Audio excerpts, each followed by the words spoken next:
जय हिंद दोस्तों आज का हमारा वीडियो मराठा साम्राज्य के विषय में है। मराठा साम्राज्य को हमने 3 भागों में डिवाइड कर लिया है। सबसे पहले हम मराठा साम्राज्य में पढ़ने वाले हैं शिवाजी और उनके प्रशासन को। उसके बाद हम पढ़ेंगे सेकंड वीडियो में, यानी कि सेकंड पार्ट में हम पढ़ेंगे पेशवाओं के विषय में, और उसमें हम पानीपत की तीसरी लड़ाई भी देखेंगे। और उसके बाद हम देखेंगे कि किस प्रकार से अंग्रेजों और मराठों के बीच में युद्ध हुए, और अंग्रेज और मराठों के उन युद्धों को हम आंग्ल मराठा युद्ध के रूप में जानते हैं। इस प्रकार से मराठा साम्राज्य का अंत हो जाएगा जब अंग्रेज अंतिम तौर पर मराठों पर या मराठा साम्राज्य को समाप्त कर देंगे। तो हम पूरा मराठा साम्राज्य कुल मिला के 3 भागों में डिवाइड करके पढ़ने वाले हैं। और मराठा साम्राज्य की शुरुआत को हम जब पढ़ते हैं तो हम वनडे एग्जाम या किसी भी सिविल सर्विस के एग्जाम के लिए जब हम पढ़ते हैं तो शिवाजी से उसकी शुरुआत करते हैं। तो हम शिवाजी से उसकी शुरुआत करेंगे, और ये टाइम पीरियड वो होगा जब जहांगीर की मृत्यु हो चुकी होगी और शाहजहां नया शहंशाह या नया बादशाह बनेगा। कहाँ का? दिल्ली का। तो चलिए दोस्तों शुरू करते हैं आज का ये टॉपिक। तो चलिए दोस्तों शुरू करते हैं मराठा साम्राज्य। और मराठा साम्राज्य की शुरुआत होती है शिवाजी से। तो शिवाजी से शुरुआत करते हैं। देखिए, मराठा साम्राज्य के विषय में इतिहासकारों के विभिन्न मत हैं कि मराठा साम्राज्य का उदय कैसे हुआ, है ना। तो कुछ इतिहासकार हैं जो ये मानते हैं कि मराठा साम्राज्य का उदय आकस्मिक अग्निकांड की भांति था। और ये बात कहने वाले जो व्यक्ति हैं वो एक यूरोपियन इतिहासकार हैं जिनका नाम है ग्रांडफ। इसके अलावा जो भारतीय इतिहासकार हैं उनका ये मानना है कि उस समय की बहुत सारी ऐसी परिस्थितियां थीं जो मराठा साम्राज्य के उदय में महत्वपूर्ण भूमिका निभाती थीं। जैसे उदाहरण के तौर पर उस समय औरंगजेब की जो हिंदू विरोधी नीतियां थीं वो भी एक बड़ा कारण थी। उस समय की सामाजिक परिस्थितियां ऐसी थीं जिसमें बहुत सारे संत उस समय की सामाजिक कुरीतियों, इसके अलावा उस समय की जाति व्यवस्था के ऊपर करारा प्रहार कर रहे थे। जैसे तुकाराम एक बहुत बड़े संत हुआ करते थे, एकनाथ एक बहुत बड़े संत थे, रामदास जो कि शिवाजी के गुरु थे वो एक संत थे। ये सभी संत जो है लगातार इस बात पर जोर दे रहे थे कि मराठा एक है, उनके अंदर जातिवाद की जो भावना है वो बहुत ही खतरनाक है, यानी कि जातिवाद के ऊपर वो करारा प्रहार कर रहे थे। तो एक तो एकता की शक्ति का विस्तार किया, और इस सामाजिक स्थिति ने मराठों के उदय में महत्वपूर्ण भूमिका निभाई। इसके अलावा महाराष्ट्र की भौगोलिक स्थिति भी इस प्रकार की थी कि बहुत ही ऊबड़ खाबड़ पहाड़ी इलाके, जिसकी वजह से शुरू से ही मराठों में एक दृढ़ता का भाव पैदा हुआ, और यही आगे चलकर मराठा साम्राज्य के उदय में महत्वपूर्ण भूमिका निभाता है। और इसके अलावा और भी बहुत सारे कारण हो सकते हैं मराठा साम्राज्य के उदय में। तो मराठा साम्राज्य में और सबसे बड़ा जो कारण है, जो सबसे ज़्यादा जरूरी माना जाता है, वो है शिवाजी का एक चमत्कारिक व्यक्तित्व। तो हम चमत्कारिक व्यक्तित्व वाले शिवाजी से शुरुआत करते हैं मराठा साम्राज्य की। तो देखिए शिवाजी के बारे में, जो शिवाजी है, ये शिवाजी का जन्म उस समय हुआ जब जहांगीर की मृत्यु हो चुकी है और शाहजहां नया बादशाह बन चुका है। यानी कि शिवाजी का जन्म हुआ 10 अप्रैल 1627 ईस्वी को, है ना, एडी को शिवाजी का जन्म हुआ। और शिवाजी का जन्म जहां हुआ था उस जगह का नाम था शिवनेर का दुर्ग। तो शिवनेर के दुर्ग में, है ना, यानी कि दुर्ग का मतलब है किला, शिवनेर के फोर्ट में इनका जन्म हुआ। इनके पिता का नाम शाहजी भोंसले था, इनकी माता का नाम जीजाबाई, और जो जीजाबाई हैं इनका बहुत ज़्यादा प्रभाव था शिवाजी के ऊपर, यानी कि जीजाबाई के व्यक्तित्व का बहुत प्रभाव पड़ा शिवाजी के ऊपर। और ये दोनों बहुत ही खास लोग हैं। शाहजी भोसले के बारे में कहा जाता है कि उनके पिता मालोजी थे, और जो मालोजी थे वो सिसोदिया वंश से रिलेट करते थे।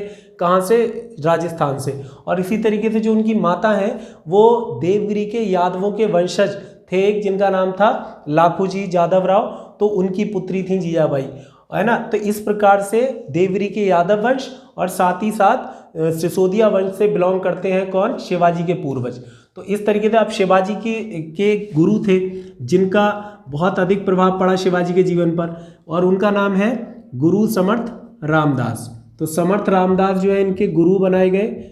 और इसके अलावा इनके एक संरक्षक हैं जो इनको प्रोटेक्ट करते थे, देखभाल करते थे, उनका नाम था दादा कोंडदेव। तो शिवाजी के जीवन पर बचपन से ही बहुत ही योग्य और महत्वपूर्ण लोगों का प्रभाव रहा, है ना, जैसे जीजाबाई, उनके गुरु समर्थ रामदास और दादा कोंडदेव। शिवाजी जिस समय बड़े हो रहे हैं उस समय मुगल साम्राज्य में सत्ता किसके पास है? शाहजहां के पास। जबकि जब वो बड़े हो गए हैं और जब उन्होंने शासन शुरू किया है तब मुगल साम्राज्य की सत्ता आ गई है औरंगजेब के पास। तो हम ऐसे बोल सकते हैं कि शिवाजी औरंगजेब के समकालीन थे। तो इस बात को याद रखना है ना कि औरंगजेब के समकालीन है शिवाजी, तो बहुत सारे संघर्ष जो होंगे वो किसके साथ होंगे, शिवाजी के, औरंगजेब के साथ होंगे। अब देखिए आगे बढ़ते हैं। शिवाजी जब बड़े हुए तो उन्होंने अपनी योग्यता का परिचय देते हुए सबसे पहले 1643 में सबसे पहला किला जीता और उसके बाद 1643 से लेकर 1657 के आसपास उन्होंने बहुत सारे किलों पर अधिकार कर लिया, मतलब लगभग 40 से भी ज़्यादा किले उनके पास थे उस समय जब 1657 का टाइम था। तो 1643 से लेकर 1657 तक जो उन्होंने किले जीते हैं इनका एक क्रम भी है। तो एक बार आप स्क्रीन पर क्रम जरूर देख लीजिए, क्योंकि किसी एग्जाम में जो लोअर पीसीएस और पीसीएस के एग्जाम होते हैं उसमें शिवाजी द्वारा जीती गए किलों का क्रम पूछा जा सकता है।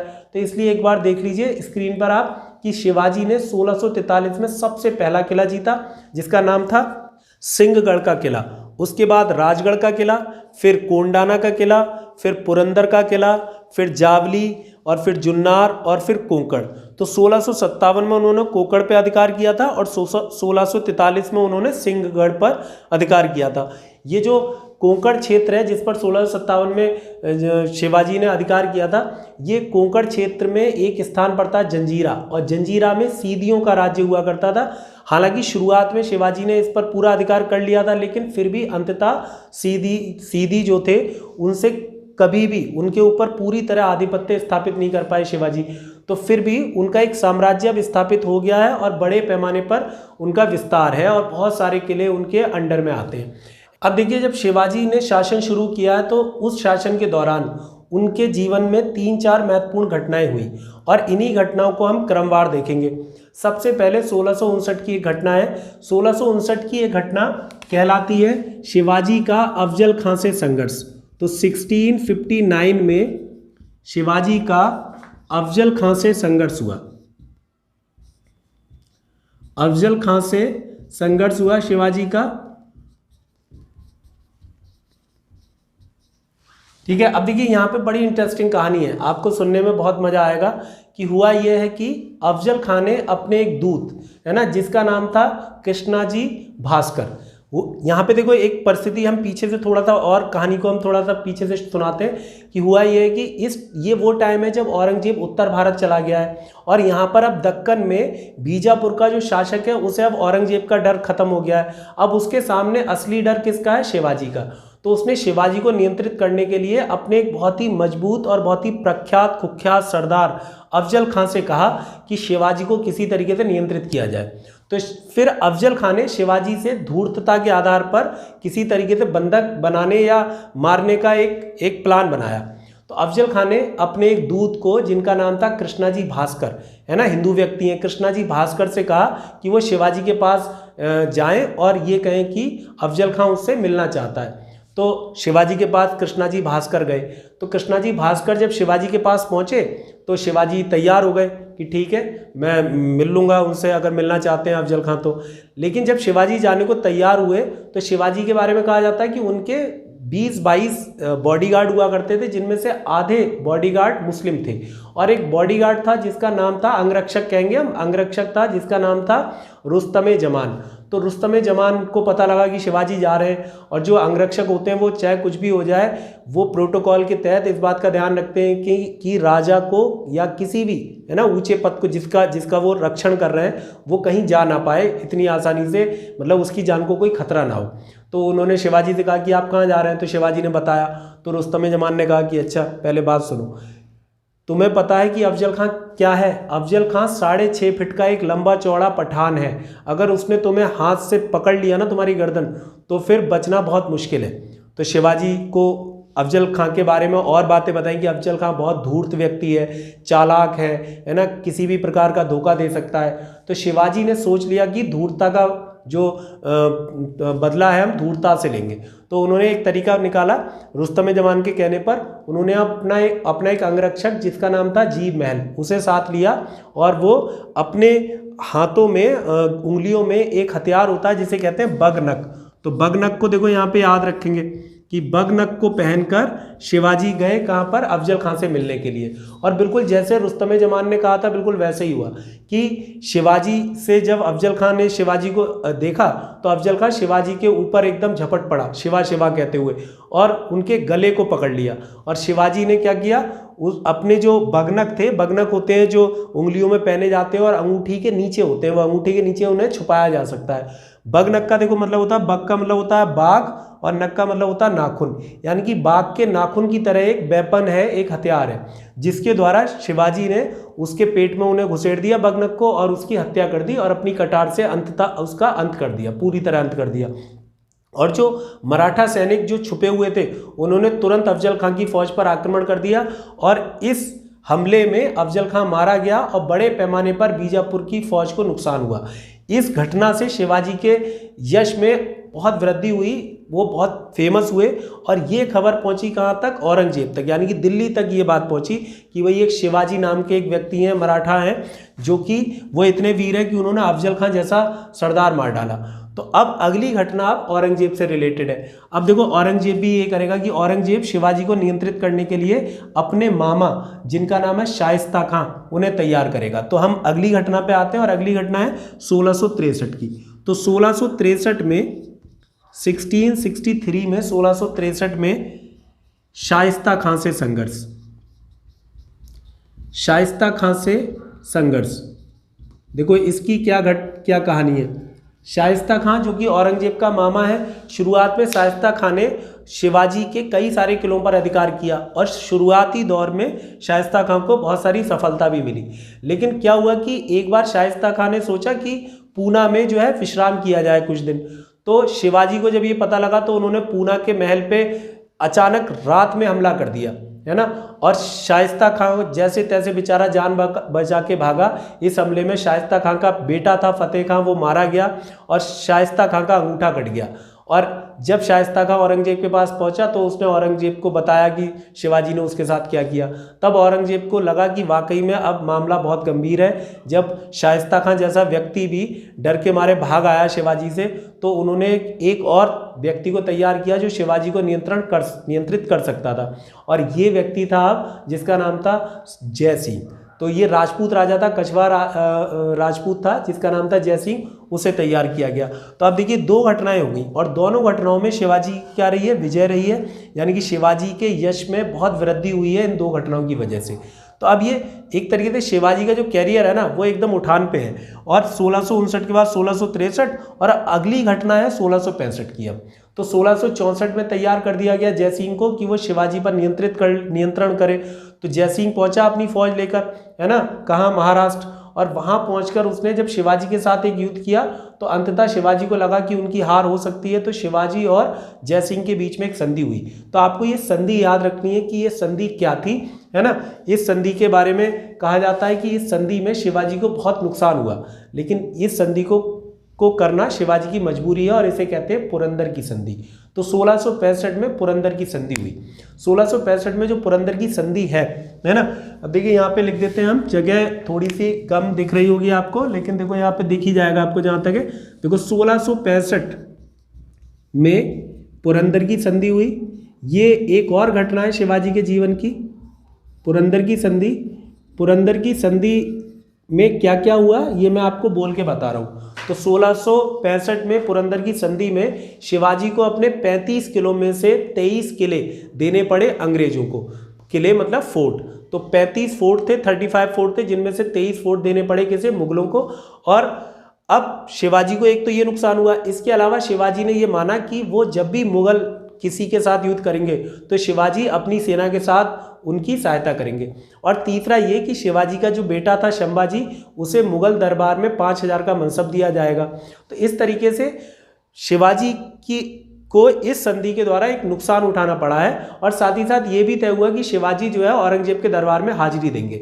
और बदले में जो जय सिंह का बेटा था राम सिंह, उसने ये हामी भरी कि वो शिवाजी की जीवन की गारंटी लेता है, उन्हें किसी प्रकार का कोई खतरा औरंगजेब से या मुगलों से नहीं होगा।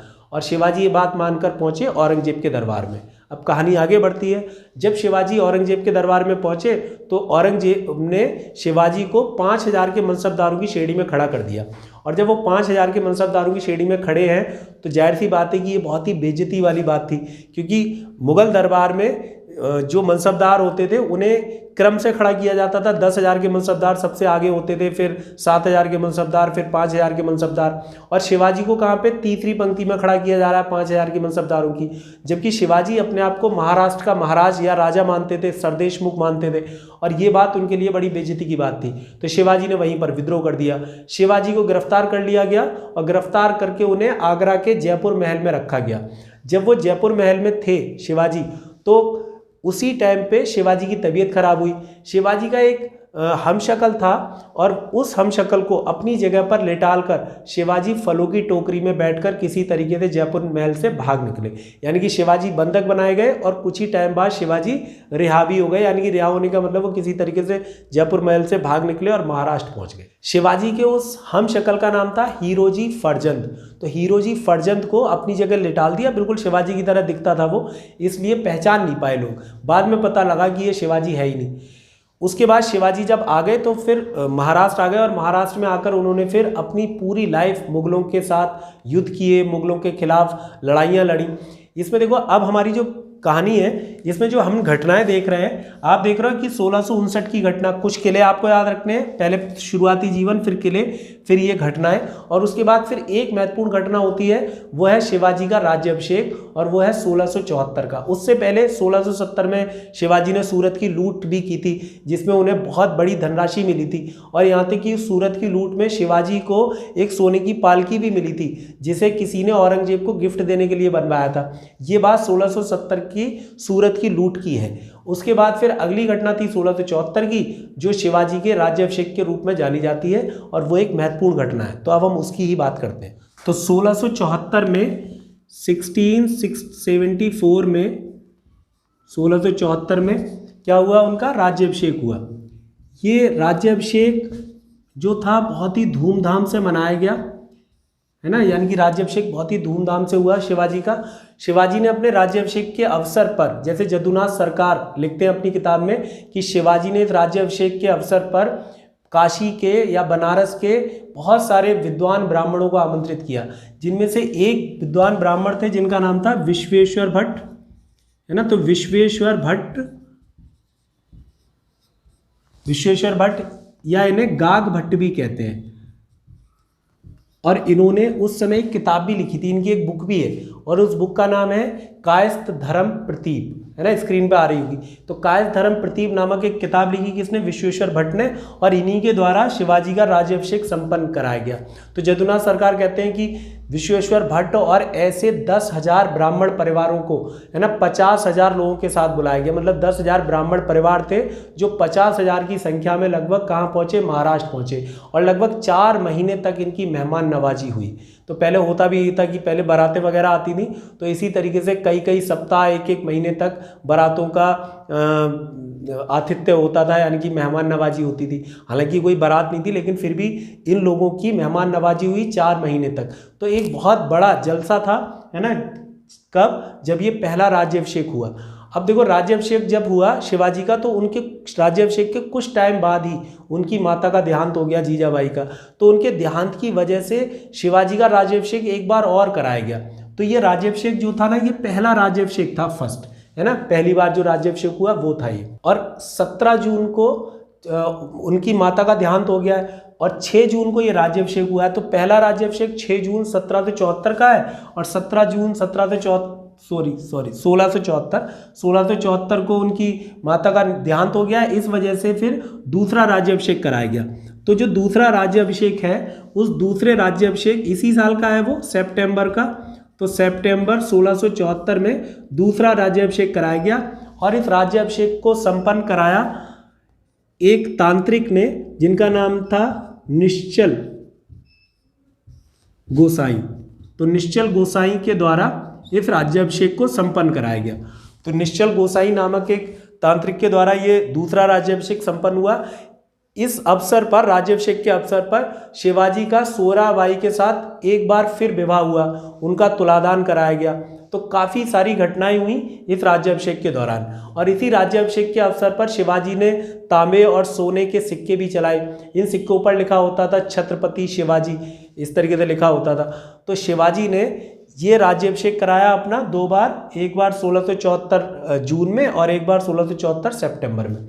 उसके बाद शिवाजी का जो अंतिम समय है, लास्ट के 2 साल है, वो बहुत ही दुख में बीते हैं, क्योंकि अंतिम समय में उनका जो बेटा था जिसका नाम था संभाजी, और वो संभाजी जो है अंतिम समय में गुजरात चला गया और गुजरात में मुगलों से जाके मिल गया, और ना मुगल सूबेदार था कोई उस समय, तो उसके साथ जाके मिल गया। तो शिवाजी को ये बहुत दुख हुआ कि मैंने पूरी जीवन जो है मुगलों से लड़ाई लड़ी और मेरा बेटा ही कहाँ चला गया, मुगल सूबेदार के पास। तो अंतिम तौर पर फिर उसके बाद वो एंड में आ भी गया है वापस, जब शिवाजी की मृत्यु होने वाली थी उससे जस्ट पहले, और अंतिम तौर पर फिर शिवाजी 1680 में स्वर्ग सिधार गए। तो 1680 में शिवाजी की मृत्यु हो गई। ठीक है, तो देखो इस प्रकार से शिवाजी का अंत हो गया। तो शिवाजी के विषय में आप समझ गए होंगे कि बहुत सारे प्रश्न बनाए जा सकते हैं, खास तौर से उनके जन्म से लेकर मृत्यु तक घटनाओं का क्रम थोड़ा सा याद करेंगे तो याद करने में थोड़ी आसानी रहेगी। अब हम देखेंगे शिवाजी का प्रशासन, कि शिवाजी ने अपने प्रशासन को किस प्रकार से चलाया है। शिवाजी के प्रशासन में हम देखते हैं कि शिवाजी का जो प्रशासन है, इस प्रशासन में सर्वोच्च जो मंत्री परिषद हुआ करती थी उसे कहते थे अष्टप्रधान।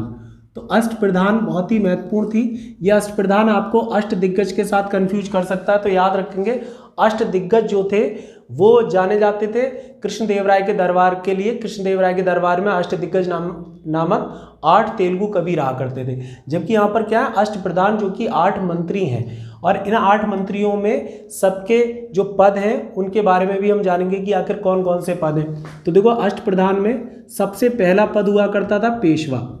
तो पेशवा बिल्कुल वैसा था जैसे आज के टाइम पे है ना, कोई प्रधानमंत्री है जैसे राष्ट्रपति फिर पीएम, तो वैसे ही यहाँ पर है कि पेशवा कौन है, वो वजीर की तौर पर है। उस समय राजा के पीएम या राजा के प्रधानमंत्री या वजीर होते थे पेशवा। ठीक है, तो ये वजीर है या पीएम है, ऐसे लिख सकते हैं आप। उसके बाद देखो फिर दूसरे नंबर पे आता है अमात्य। अमात्य जो होता था वो आ से अमात्य और आ से अर्थमंत्री, ऐसे याद करने के लिए आप एक रिदम बना सकते हैं। तो अमात्य जो हुआ करते थे वो अर्थमंत्री थे। और फिर इसी तरीके से तीसरे नंबर पे आता था अमात्य के बाद, जिसे हम कहते हैं सुमंत। तो अर्थमंत्री तो आप समझ गए होंगे, वित्त मंत्री के तौर पर है ये, अर्थमंत्री या वित्त मंत्री। अमात्य जो दरबार का सारा लेखा जोखा रखता है ना, पूरे साम्राज्य का लेखा जोखा रखता है, अकाउंट संभालता है। सुमंत देखो, सुमंत जो है वो सुमंत थे कौन, विदेश मंत्री। तो सुमंत विदेश मंत्री थे। तो देखो ऐसे याद कर सकते हैं कि सा से सुमंत, सा से सुषमा स्वराज, और आप जानते हैं कि सुषमा स्वराज एक टाइम पे विदेश मंत्री थी। तो क्या है, कोरिलेट करने से चीज़ें ना ज़्यादा याद रहती हैं थोड़ा सा। तो विदेश मंत्री थे कौन, सुमंत। उसके बाद तीसरे नंबर पर, मतलब ये पद जो है विदेश मंत्री का पद था। फिर उसके बाद एक और पद था जिसे कहते हैं चिटनिस। चिटनिस को हम सचिव के रूप में भी जानते हैं, सचिव भी कह सकते हैं, चिटनिस भी कह सकते हैं। तो चिटनिस जो है, देखो चिटनिस को कैसे याद रखा जा सकता है कि पहले लिफाफे में कोई चिट्ठी भेजी जाती थी तो उसे चिट लगाई जाती थी या चिपका देते थे उसे। तो चिट लगाने को चिट्ठी भेज रहे हैं, तो सीधी सी बात है कि चिटनिस जो है क्या काम करता था, ये पत्राचार विभाग का प्रमुख था, यानी कि पत्राचार विभाग का क्या है, ये अध्यक्ष है। तो पत्राचार विभाग का अध्यक्ष कहलाता है कौन, चिटनिस। इसी तरीके से देखो एक और विभाग हुआ करता था या एक और पद था, ये एक मंत्री थे, ये मंत्रियों के नाम है, और फिर ये मंत्री किसी विभाग में है। तो हम ऐसे बोल सकते हैं कि पत्राचार मंत्री है पत्राचार विभाग में, सुमंत विदेश मंत्री है विदेश विभाग में, है ना, अमात्य अर्थ मंत्री है वित्त मंत्री है वित्त विभाग में, ऐसे बोल सकते हैं। फिर देखो अगला है जिसका नाम है वाक्यानवीस। तो देखो वाक्यानवीस जो है, वाक्यानवीस जो है एक लेखाकार है जो दरबार की में होने वाली सारी घटनाओं को लिखता है। इसके अलावा जो वाक्यानवीस है उसके अंतर्गत जासूसी विभाग भी आता था, यानी कि जो जासूस होते थे वो भी उसे रिपोर्ट करते थे, और इसके अलावा वो और भी अन्य कामकाज भी देखता था। तो एक प्रकार से ये जो वाक्यानवीस ये गृह मंत्री के समान था, जैसे आज के टाइम पे गृह मंत्री हैं वैसे गृह मंत्रालय देखता था ये, है ना। बिल्कुल गृह मंत्री की तरह था, या इसे आप दरबारी लेखक के तौर पर भी लिख सकते हैं कि या दरबारी लेखक है, या मतलब को एवं लिख लो कि एवं ये क्या है, दरबारी लेखक भी कहलाता है। तो ये एवं दरबारी लेखक भी कहलाएगा। ठीक है, तो इस प्रकार से ये था वाक्यानवीस। तो इसे देखो कैसे याद कर सकते हैं आप कि जो वाक्यानवीस है वो वाक्यानवीस बिल्कुल ऐसा है, बकवास करता है बहुत, है ना। और हमारे गृह मंत्री वो भी बकवास करते हैं। तो गृह मंत्री कौन है, वाक्यानवीस। ये सिर्फ याद करने की वजह से बताया और कोई बात नहीं है। ठीक है, चौथे के बाद देखो फिर पांचवा, इसी तरीके से पांचवा है जिसे हम कहते हैं सरे नौबत। तो सरे नौबत का एक पद था और सरे नौबत था उस समय का सेनापति। तो सेनापति के पद को या सेनापति को सरे नौबत कहा जाता था। फिर इसी तरीके से एक और पद था जिसका नाम था न्यायाधीश। न्यायाधीश देखो सुनने में ही पता लग रहा है साफ साफ कि भाई न्याय विभाग का काम देखता है न्यायाधीश। और फिर एक था जिसे हम कहते हैं पंडित राव। पंडित राव जो है वो धार्मिक मामलों में राजा का सलाहकार था, यानी कि ये धार्मिक मामलों में राजा का सलाहकार है, धार्मिक मामलों का मंत्री है, में सलाहकार है किसका, राजा का। तो इस प्रकार से देखो 7 पद हो गए ये। अब इसके बाद पद तो पूरे हो गए लेकिन नंबर 7 कैसे रह गए। अच्छा देखो यहाँ पर 3 2 बार लिख गया ये, ओहो चलिए ये सही कर लेना, 4 और ये 5, फिर ये 6 और फिर 7 और फिर 8। तो इस प्रकार से 8 क्या होते थे, अष्टप्रधान जो प्रशासन को देखते थे। अब शिवाजी का जो प्रशासन है ना वो कई भागों में डिवाइड भी है। जैसे उस समय प्रशासन में जो पूरा एक मराठा साम्राज्य था वो तो राष्ट्र था, है ना, पूरा मराठा साम्राज्य, जिसे शिवाजी स्वराज कहते थे, स्वराज। तो केंद्र को क्या बोलते हैं, स्वराज बोलते हैं। तो केंद्र था, फिर केंद्र जो है ना कई सारे प्रांतों में डिवाइड था, है ना। जो प्रांत थे वो बहुत सारे महाल में डिवाइड थे, महाल। फिर महाल जो है वो तर्फ में डिवाइड थे और तर्फ जो है वो ग्राम में डिवाइड थे। तो इस तरीके से जो शिवाजी का पूरा मराठा साम्राज्य है उसका ये डिवाइडेशन है कि केंद्र प्रांतों में, प्रांत महाल में, महाल तर्फ में, और तर्फ किस में डिवाइड है, ग्राम में। इसमें भी देखो केंद्र जो है उसमें तो शिवाजी होंगे सर्वे सर्वा। जो प्रांत है उसमें होता था सर सूबेदार मतलब सबसे हेड होता था किसका, प्रांत का हेड सर सूबेदार। ऐसी महाल का जो होता था हेड होता था जो महाल का, वो होता था कौन, सर हवलदार। तो सर हवलदार महाल का, और फिर तर्फ में होता था हवलदार, और फिर ग्राम में होता था मुखिया या पाटिल बोलते थे उसे, है ना, पटेल या पाटिल बोलते थे। तो इस तरीके से शिवाजी का ये क्या है, साम्राज्य है जो कई भागों में डिवाइड है। अब शिवाजी का देखो सैन्य विभाग देखते हैं कि उनका जो सैन्य विभाग है वो कैसा है। शिवाजी की सेना कई भागों में डिवाइड है। जैसे एक थल सेना है, एक जल सेना भी है, वायु सेना तो खैर होती नहीं थी उस समय। तो थल सेना है, जल सेना है, तोपखाना भी है उनके पास। तो जो थल सेना है उसमें 2 तरह की सेना है, एक है अश्वारोही सेना और एक है पैदल सेना। तो जो सैन्य विभाग है शिवाजी का, वो सैन्य विभाग में एक है अश्वारोही सेना। शिवाजी की जो अश्वारोही सेना थी, है ना, उसे एक नाम देते हैं और उसे कहते थे पागा। तो शिवाजी की अश्वारोही सेना को पागा कहा जाता था। इस पागा में 2 तरह के सैनिक हुआ करते थे, एक कहलाते थे बरगीर और एक कहलाते थे सिलेदार। ठीक है, बरगीर ऐसे सैनिक हुआ करते थे जिन्हें सब कुछ राज्य की ओर से मिलता था, मतलब घोड़ा, तलवार, है ना, ढाल, इसके अलावा पूरी यूनिफॉर्म, तो सब कुछ दरबार या राज्य की तरफ से दिया जाता था बरगीर सैनिकों को। जबकि जो सेलेदार थे वो सेलेदार ऐसे सैनिक थे जिन्हें इन सब का इंतजाम खुद करना पड़ता था, अपनी सैलरी से ही करना पड़ता था। तो इसे याद कर सकते हैं आप, और याद करने के लिए कोई ना कोई तुकबंदी या ट्रिक लगा सकते हैं। भाई बरगीर का मतलब क्या है, सब कुछ वरदान में मिल रहा है ना, बरगीर कहलाएगा। और सिलेदार को कैसे याद रखेंगे कि भाई अच्छा सिल्ला दिया तूने मेरे प्यार का, कुछ भी नहीं दिया, है ना, ऐसे बोल सकते हो। तो सिलेदार का मतलब क्या है कि भाई कुछ नहीं मिल रहा है इन्हें, कहाँ से, दरबार से, इन्हें सब कुछ खुद ही इंतजाम करना पड़ रहा है बेचारों को। और बरगीर कैसे सैनिक हैं जिन्हें सब कुछ दरबार की तरफ से मिल रहा है। उसके बाद देखो अश्वारोही सेना के अलावा एक और सैनिक है, एक और तरह के सैनिक है जिन्हें हम पैदल सैनिक के रूप में जानते हैं। तो जो पैदल सैनिक है या पैदल सेना है उसे पाइक कहा जाता था। है ना, पाइक। तो पैदल सेना को पाइक कहा जाता था। और उसके बाद देखो इसके भी कई सारे डिवाइडेशन है, लेकिन मुझे लगता है कि अगर आप इससे ज़्यादा करेंगे, इससे ज़्यादा जो डिवाइडेशन करेंगे वो पीजीटी या नेट के किसी हिस्ट्री के एग्जाम के लिए ज़रूरी रहेगा, लेकिन इससे ज़्यादा आप करने की ज़रूरत नहीं है। आपको इतना करना है किसी भी वनडे एग्जाम या किसी भी सिविल सर्विस तक के एग्जाम के लिए, उससे काफ़ी मदद मिलेगी आपको और इतने में क्वेश्चन हो जाएंगे। और अगर आप कोई पीजीटी हिस्ट्री से दे रहे हैं या नेट दे रहे हैं हिस्ट्री से, तो आप इसमें थोड़ा सा कर सकते हैं कि भाई पैदल सेना में भी कितने वर्ग थे। तो पैदल सेना में भी आप देखेंगे कि किस प्रकार से 9 सिपाहियों की एक टुकड़ी हुआ करती थी, उसे नायक कहा जाता था, उसके अध्यक्ष को। फिर 9 नायक मिलाकर, है ना, 10 नायक मिलाकर जो है वो एक बड़ी टुकड़ी बनाते थे जिसके अध्यक्ष को हवलदार कहा जाता था। तो इस तरीके से बहुत सारे डिवाइडेशन आगे आप बढ़ा सकते हैं और आगे आप गहराई में जाके पढ़ सकते हैं। लेकिन मेरे हिसाब से किसी भी कंपटीशन के एग्जाम के लिए पीजीटी और नेट वाला छोड़ दें तो इतना बिल्कुल पर्याप्त है, इससे ज़्यादा करने की आवश्यकता आपको नहीं है। तो इस प्रकार से देखो दोस्तों, ये था शिवाजी के विषय में, उनके प्रशासन के बारे में और उनके बारे में। और आगे हम पढ़ेंगे अब शिवाजी के जो उत्तराधिकारी हैं, जो उनके वंशज हैं, उनके बारे में। जैसे शिवाजी के बाद आएंगे संभाजी, संभाजी के बाद आएंगे राजा राम के बाद आएंगी ताराबाई, ताराबाई के बाद आएंगे शाहू जी। ऐसे करके ना बहुत सारे क्या आएंगे, छत्रपति आएंगे। और इन्हीं छत्रपतियों के साथ पेशवाओं को देखेंगे हम। तो छत्रपति जो बचे हुए हैं वो और पेशवा, वो हम अगले वीडियो में देखने वाले हैं दोस्तों।